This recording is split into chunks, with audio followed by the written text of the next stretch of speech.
E aí, meus amigos, tudo bem? Professor Dixon Cossetti aqui do curso Direto ao Ponto. Bom, hoje a gente vai dar continuidade à série Debates, aquela série em que a gente discute inúmeros temas que são relevantes para a gente aí no que se refere às provas discursivas.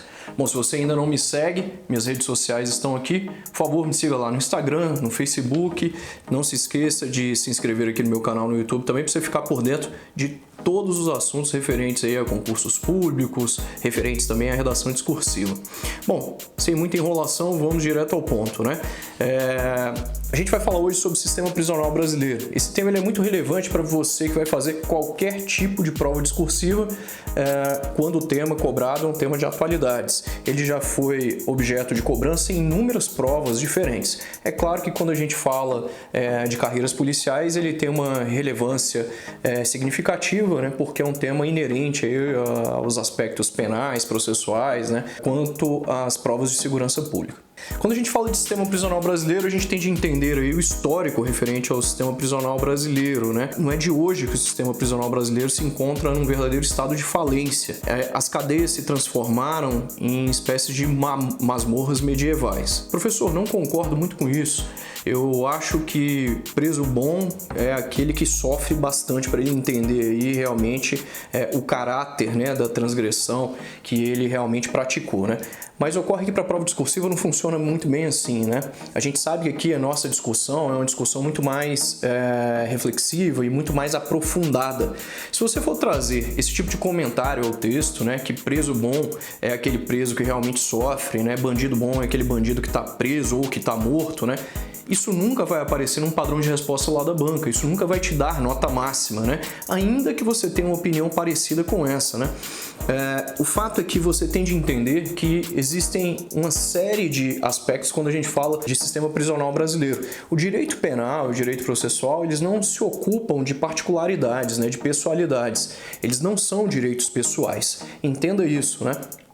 Então lembre-se que aqui o que a gente está fazendo é uma reflexão muito mais profunda, com argumentos muito mais relevantes, né? Nada do que é superficial nos interessa. Bom, não é de hoje que as cadeias públicas se transformaram em verdadeiros locais de confinamento, de sofrimento, de tortura, né? E de profundo desrespeito à dignidade da pessoa humana. Não à toa, em 2015, o STF, né, por meio do ministro Marco Aurélio de Mello, declarou estado de coisa inconstitucional, né, no que se refere aí ao sistema prisional brasileiro. Isso quer dizer o seguinte, que três aspectos interferem nisso, né? Primeiro, a incapacidade, né, reiterada do poder público de manter aí o sistema prisional brasileiro em condições satisfatórias.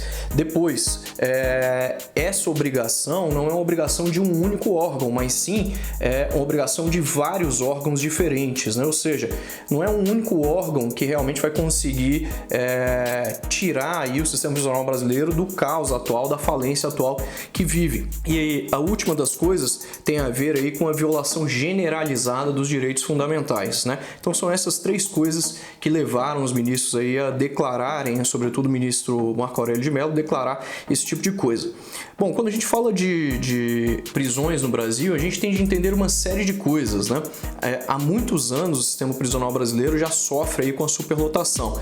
Isso tem a ver, sobretudo, com a escalada criminosa, né, que nós tivemos aí no século passado. A desigualdade social do Brasil também interfere muito nisso, né? E uma série de outras coisas. Mais à frente a gente vai falar de algumas causas relativas a isso. Bom, importante ressaltar que nós temos inúmeros problemas no sistema prisional brasileiro, como a gente vai verificar daqui a pouco, mas para que você entenda, existem algumas controvérsias aí quando a gente fala de prisões no Brasil, né? Primeira coisa, o auxílio reclusão. Muita gente acha, eu sou contra o auxílio reclusão. O auxílio reclusão não é pago ao preso, né? Há muita fake news relacionada a isso, né? O auxílio reclusão é um benefício previdenciário que é pago à família do preso, né? E aquele preso é um preso que contribuiu já para o sistema previdenciário, ou seja, ele trabalhava à época que ele cometeu o crime, ou ainda ele tinha trabalhado, né, antes, né, ele já tinha ali contribuído para o sistema previdenciário. Então isso tem de ficar muito claro. muito justo, né, que a família do detento, né, receba realmente um benefício para poder se manter enquanto o cara está preso, né, ele não está trabalhando, né, evidentemente. Mas ele cometeu crime e trabalhava? Claro, há várias pessoas que trabalhavam antes, que tinham carteira assinada, que trabalhavam aí para empresas privadas, né, por exemplo, ou ele trabalhou antes de cometer o crime ou trabalhava durante o cometimento do crime também. Então isso é uma espécie de pensão, é algo previdenciário, é um benefício previdenciário que está previsto há muitos anos na legislação. Bacana? Então entenda isso não vai para o preso, né? A segunda coisa tem a ver com a saída temporária. Quando a gente fala de presídios no Brasil, vem à sua mente na mesma hora, né, a saída temporária. Entenda que a saída temporária de presos, né, existem vários tipos, mas a saída temporária ela é um benefício, né, ela é um direito, né, que está previsto lá na Lei de Execução Penal. A Lei de Execução Penal determina uma série de requisitos para isso. O cara, em regra, tem que estar no regime semiaberto, ele tem de ter um comportamento realmente exemplar e há uma série de requisitos. Só a partir daquele momento que ele cumpre esses requisitos é que ele vai poder sair temporariamente sem a vigilância do Estado. Essa saída temporária normalmente ela pode se dar ali em épocas comemorativas, ela pode se dar para uma série de coisas, para a educação, por exemplo, ela pode se dar em razão de uma série de coisas. Recentemente, os debates foram ressaltados aí no Brasil quando a gente fala, por exemplo, da saída temporária aí do Nardoni ou ainda da própria Suzane Richthofen, né, no Dia dos Pais. Mas ocorre que eles têm bom comportamento, eles cumprem todos os requisitos e isso está na lei. A hediondez do crime por si só não é um fator que impede a saída temporária. A Lei de Execução Penal, o sistema prisional brasileiro, ele funciona com um duplo objetivo. O primeiro objetivo é você realmente punir o cara ali, é você executar a sanção criminal que foi imposta àquele cara, né? Para que esse infrator entenda o motivo da sua prisão, né? O tipo de delito que cometeu e como isso, na verdade, afetou a sociedade. E no segundo momento, o caráter, né, do sistema prisional brasileiro é o caráter de preparação desse indivíduo, né, desse detento ou do ex-detento, para que ele volte ao convívio harmônico em sociedade. Então a gente quer devolver esse cara para a sociedade para que ele não volte a cometer crimes. Tá entendendo? Então que para a gente devolver esse cara para a sociedade, a gente precisa realmente tratar esse cara, não é tratar com luxo, não tem nada a ver com isso, né? Mas dar condições mínimas ali para que esse cara realmente saia dali e ele fala, não, eu consigo arranjar um emprego, eu consigo entender que eu não posso voltar para a criminalidade e uma série de outras coisas. Então no Brasil a gente tem uma lei que é a Lei de Execução Penal, que vai lá e assegura pra gente quais são os direitos, os deveres do preso, ela fala também do trabalho do preso, ela fala da assistência ao preso, ela fala, por exemplo, dos estabelecimentos prisionais, do tipo de pena que vai ser cumprida, entre várias outras coisas. Então tudo isso está previsto na lei, entenda isso, beleza? Dixon, quanto que custa um preso em média por mês? Em média, um preso ele custa para o Estado cerca de R$ 2.400. E aí muita gente fala, é muito dinheiro. Esse custo ele tem a ver aí com o custo do estabelecimento prisional em si, né? Com a manutenção do estabelecimento prisional, tem a ver com o pagamento das remunerações, dos subsídios dos agentes prisionais, do diretor dos presídios, daqueles que fazem toda a parte de infraestrutura, de staff dentro do presídio, né? Alguns presídios, por exemplo, eles não conseguem fornecer alimentação adequada, a maioria deles, né? Mas não conseguem oferecer 3 refeições mínimas por dia para alguns dos presos, ficando a cargo da família ou do próprio detento o vestuário, a parte vestuário, a parte de produtos de higiene íntima, né, de cuidados básicos, ficando também a parte de alimentação aí para a família ou ainda para o preso. Quando a gente fala de penas no Brasil, de cárcere no Brasil, a gente tem de entender essa série de coisas. E se tratando dos problemas do sistema prisional brasileiro, o sistema prisional brasileiro representa realmente um dos grandes problemas hoje para as autoridades no Brasil. São inúmeros os problemas. Um dos mais graves é a superlotação. Não preciso te falar, desde que você é criança, você liga a TV lá, você ouve falar que as cadeias no Brasil estão sucateadas e que há muitos presos, né? Há uma superlotação. Entendendo esse processo, hoje, nós, brasileiros, né, temos a terceira maior população carcerária do mundo. A gente só perde para os Estados Unidos e para a China. Quantidade de presos que nós temos hoje. De acordo com o CNJ, nós temos aí cerca de 812 mil presos no Brasil. Esse dado é de 2019, né? Ele ainda não foi referendado pelo DEPEN, mas provavelmente vai ser aí até o fim do ano de 2019.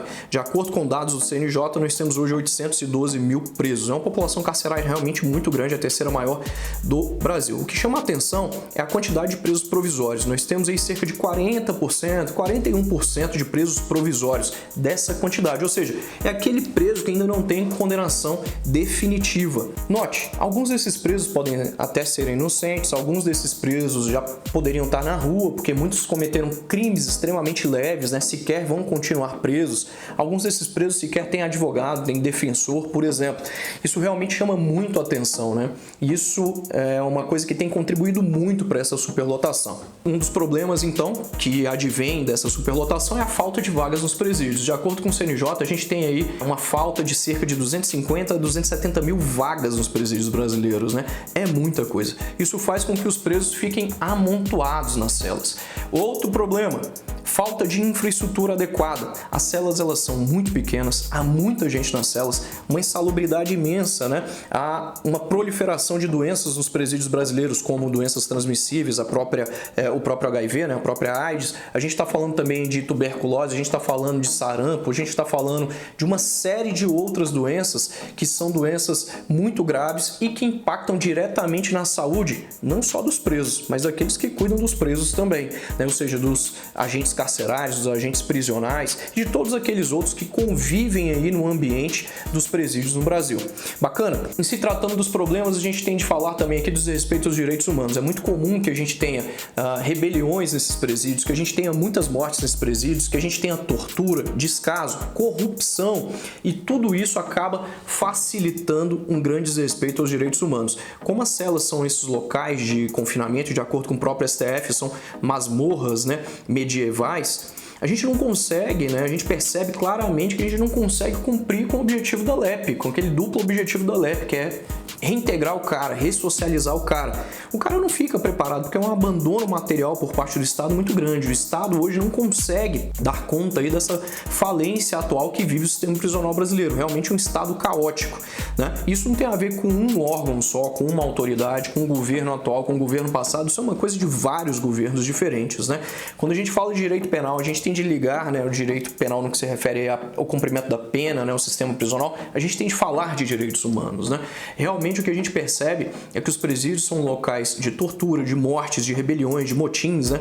Como que você vai conseguir dar o mínimo de dignidade para esse cara, para que esse cara volte, né, e se ressocialize, né? Realmente fica muito difícil, né? É muito complicado. É aquilo que a gente conversava, né? A gente tem de sempre falar de direitos humanos quando a gente fala de sistema prisional no Brasil.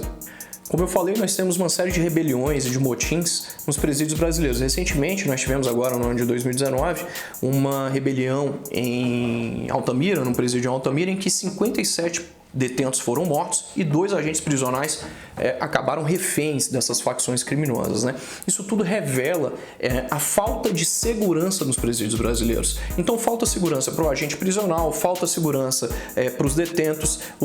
Muitos detentos acabam sendo reféns de facções criminosas, né? E como a gente sabe, um dos problemas que nós vivenciamos hoje no sistema prisional brasileiro é realmente o império das facções criminosas. Se a gente estiver falando de presídios estaduais, de cadeias públicas estaduais, a gente realmente vai estar falando aí de um predomínio das facções criminosas. Tanto é que 2 dos principais expoentes aí, líderes das organizações criminosas, é o caso do Marcos Camacho, contra o PCC, e o caso também do Fernandinho Beiramar contra o Comando Vermelho. Continuam comandando essas facções criminosas do interior dos presídios, né? Os presídios, eles são verdadeiros balcões de negócio para as organizações criminosas. Todos esses problemas fazem com que as organizações criminosas, as facções, acabem se fortalecendo. Acho que você deve ter visto meu vídeo sobre crime organizado. Se você não viu aí, dá uma olhada aí, também tá aqui na série Debates. A gente fala muito sobre crime organizado e fala também sobre os presídios no Brasil. Realmente, os presídios estaduais estão tomados pelas facções criminosas. A gente acabou de ver os problemas. Quais as causas referentes a esses problemas que nós temos? Bom, a primeira causa referente a isso é a quantidade enorme que nós temos aí de presos provisórios no Brasil, cerca de 40% a 41% de acordo com o próprio CNJ. Realmente é muita gente, é muito preso provisório, né? Isso é uma grande causa, né, referente a isso. Isso demonstra realmente uma morosidade judicial muito grande, demonstra que o sistema cada vez mais aprende mal, né? Julga mal também esses detentos e demora muito para realizar esse julgamento. Isso também reflete um grande problema, né? 72%, né, dos locais no Brasil, dos municípios no Brasil, não possuem defensores públicos. Olha só, o cara é preso e ele não tem quem o defenda, ele não tem dinheiro para pagar o advogado, ele não tem quem o defenda. Muitas vezes esse cara ele é até inocente, para que você tenha uma ideia. Então demonstra uma carência muito grande de serviço de defensoria pública, né? Faltam servidores de defensoria pública.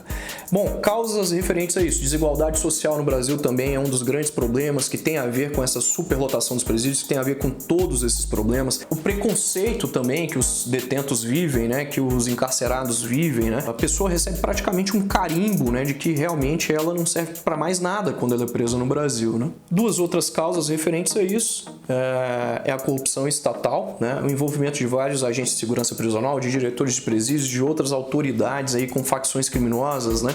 Que acabam fomentando esse tipo de atividades dos presídios, né? E isso vira um círculo vicioso. E por último, o que a gente tem de mencionar aqui também é a falta de oportunidades. A falta de oportunidades, seja aqui na base, né, para criança, né, mais carente, com políticas públicas de saúde, educação e emprego, seja também para o detento ou para o ex-detento, né?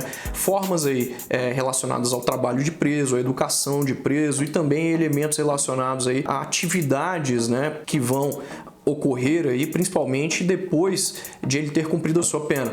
Ou seja, como reinseri-lo aí no mercado de trabalho, como reinseri-lo no convívio social, entre outras coisas. Consequências referentes a todo esse caos que a gente vive no sistema prisional brasileiro. Muita gente não sabe, mas quando presos morrem nos presídios, né, na verdade, parte da sociedade é que está morrendo, né? Como você percebe. Isso tudo é um círculo vicioso, como a gente falou, e é uma coisa que acaba alimentando uma profunda indignação dos presos, da família dos presos contra o sistema. Isso aumenta cada vez mais a desigualdade social no Brasil, aumenta o caos na ordem pública, né? E revela uma série de problemas de segurança pública, aumentando cada vez mais a criminalidade. Isso também gera um aumento na reincidência no cometimento de crimes, né? De acordo com o próprio CNJ, a gente tem uma reincidência na ordem de 70%. 70% dos presos que foram encarcerados voltam a cometer crimes, o que também acaba revelando aí uma ausência do Estado, uma ausência de políticas voltadas para o detento, né, ou para o ex-detento. Isso acaba revelando aí um cenário que fomenta a articulação entre os presos organizados, entre as facções criminosas e fortalece cada vez mais as facções, as organizações criminosas no interior dos presídios. E por fim, cabe a gente falar que isso tudo acaba estigmatizando, né, o detento ou até mesmo o ex-detento, né? A gente vê muitos problemas mentais, né? A saúde mental do detento e do ex-detento realmente fica muito prejudicada. Isso ocasiona problemas com a família dele, ocasiona problemas também de saúde física, né? A saúde física dos detentos ou dos ex-detentos realmente ela acaba ficando muito prejudicada também e revela uma grande dificuldade desse cara em se reinserir na sociedade, né? Ele literalmente fica com esse carimbo, com esse estigma do cárcere, né, de um ex-detento, né? Várias pesquisas indicam que as empresas, de uma forma geral, elas preferem contratar pessoas que já tiveram vários tipos de problema do que contratar um ex-detento. Então, nessa pesquisa, muito se falava sobre uma pessoa que já agrediu outra pessoa. Você contrataria? Contrataria. Mas uma pessoa que já tenha sido um detento, você contrataria? Não, não contrataria. E isso é uma coisa que realmente revela um grande estigma, um grande preconceito social. Realmente não é fácil, né? A gente tem de realmente entender todo esse processo, né, para saber como é estar na pele aí de um detento ou de um ex-detento.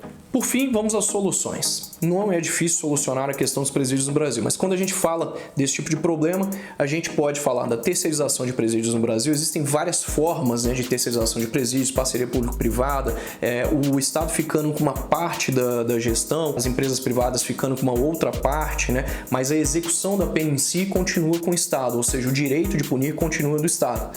Mas é muito controverso. Tem gente que é a favor, tem gente que é contra. Os Estados Unidos adota parte desse tipo de gestão, né? Ela é privada nos Estados Unidos, mas muita gente diz que isso acaba levando aí a uma mercantilização do preso, né? E realmente é um assunto muito controverso. Bom, cada vez mais melhorar, né, o serviço de defensoria, adotar serviços de defensoria com defensorias itinerantes para esses locais que não têm defensores públicos, né, ou ainda trabalhos voluntários com advogados que possam defender essas pessoas, né, a famosa advocacia pro bono, realmente é muito interessante, isso pode diminuir. A celeridade, né, no julgamento desses processos também por parte do judiciário, a adoção de penas alternativas. Hoje a gente já tem aí a audiência de custódia que acaba tem um objetivo de diminuir cada vez mais a população carcerária no Brasil, mas ela não teve esse condão de diminuir de uma forma significativa o número de presos no Brasil. É muito importante a gente falar também do monitoramento eletrônico, da gente falar do trabalho voluntário, né, ou do trabalho para instituições carentes, de instituições que têm um cunho social. Isso tudo pode favorecer aí no cumprimento da pena e diminuir a quantidade de presos no Brasil. Uma reforma no sistema prisional ela é imperiosa. A construção de mais presídios é muito importante, a melhoria dos presídios que já existem, aumentando o número de vagas, né? A gente tem aí um déficit de 250 a 270 mil vagas de acordo com o CNJ no Brasil. Então isso é imperioso. A gestão dos presídios também precisa melhorar bastante. Ela é muito ruim no Brasil. Por último, o trabalho realmente de presos, né, e a educação de presos. Hoje, menos que 1/5 dos presos, eles trabalham no Brasil. Realmente é um assunto muito controverso.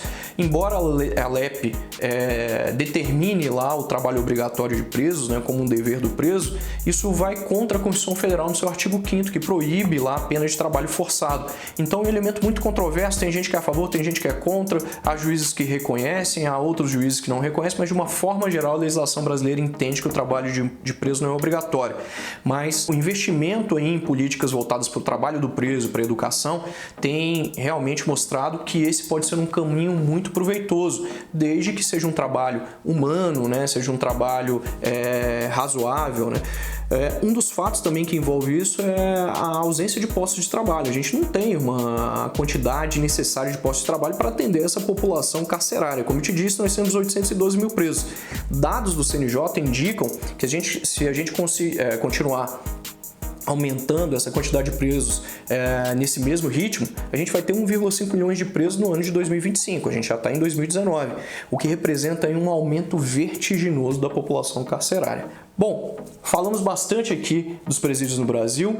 Lembre-se, quando você for argumentar na sua prova discursiva, seja mais impessoal, mais imparcial, apresente argumentos relevantes, né? Reflita acerca do assunto. Lembre-se sempre disso. Se você não me segue nas redes sociais, dá uma olhada aqui, me siga lá nas redes sociais. Se você não é inscrito ainda no meu canal, se inscreva. Na semana que vem, nós temos mais temas importantes pra gente. Um grande abraço para vocês. Tchau!